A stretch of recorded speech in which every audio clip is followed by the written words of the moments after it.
I want to say something that you wrote here.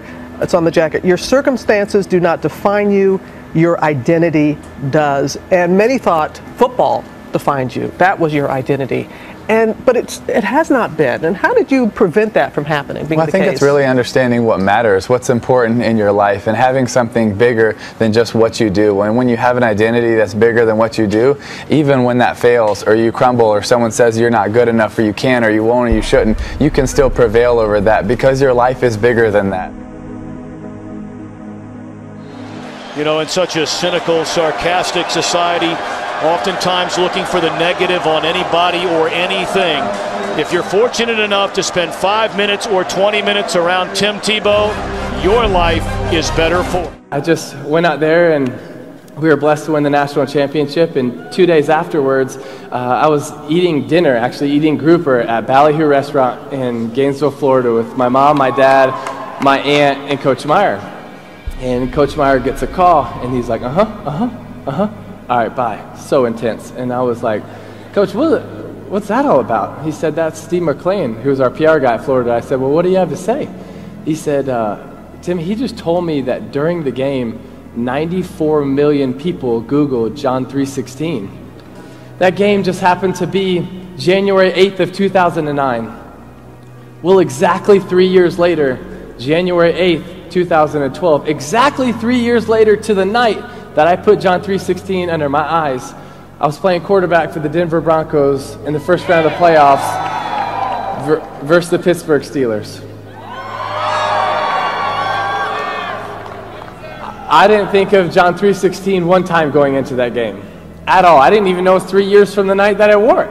Just went out there and tried to win a silly football game, and we were blessed to win this crazy game. Then came the miracles, a string of improbable late-game victories. But after Tebow engineered yet another impossible last-minute win with this 80-yard overtime pass. Afterwards, I go into the locker room, I change really fast, I'm getting ready to walk into the press conference because I love talking to the media.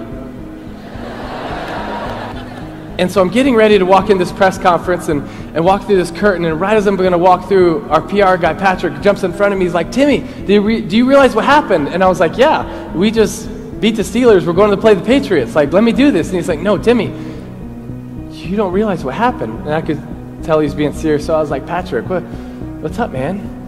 He says, Timmy, it's 3 years from the night that you wore John 3:16 under your eyes. And I was like, wow, that's really cool. He's like, no, you don't realize what happened. And I was like, well, what happened? He said, Timmy, during the game, you threw for 316 yards. And your yards per rush were 3.16. And your yards per completion were 31.6. And the time of possession was 31.6. And the ratings for the night were 31.6. Which leads us to the number that so many people are talking about this morning, 316. That's how many yards Tebow passed for in the game, an eerie echo of the numbers he used to paint on his face.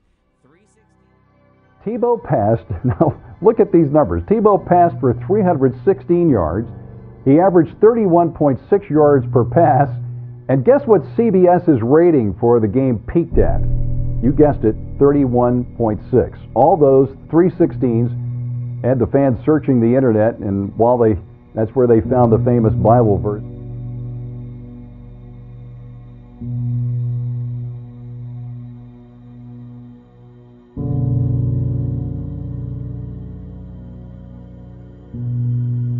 Tim Tebow sometimes painted John 3:16 on his eye black when he was in college at the University of Florida, and that's a practice, by the way, the NCAA has since banned. And during the game, 90 million people Googled John 3:16, and so many people were on social media talking about it that it actually shut down Twitter for a little while because it was getting overloaded. And when Denver quarterback Tim Tebow threw this touchdown pass on Sunday, he entered the record books, not just for football, but because it prompted more than 9,400 tweets per second, a Twitter record for a sporting event.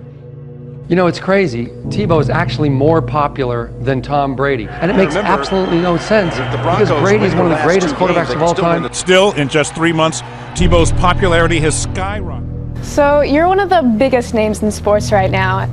How do you stay so humble? I think humility is something that is really hard, but I think humility comes not thinking less of yourself, but thinking of yourself less, meaning try to look for the people around you and what they need and how you can help them and how you can make an impact in their life, because I think the greatest form of love is choosing the best interest of another person and acting on their behalf. And for me, it's to be able to have a foundation of something bigger in yourself, understand what God says about you, that you are important, that you have a life of significance and you have a life of meaning. And when you understand your purpose, that'll totally change your identity. And I was just standing in this hallway getting ready to go talk to the media, and I was just so humbled, and my first thought was, dang, I thought tonight was about a game.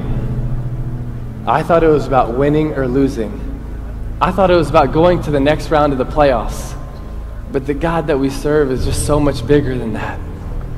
And He can take the games that we're involved in, the jobs that we have, the things that we're doing, and He can transcend them to be so much more than that.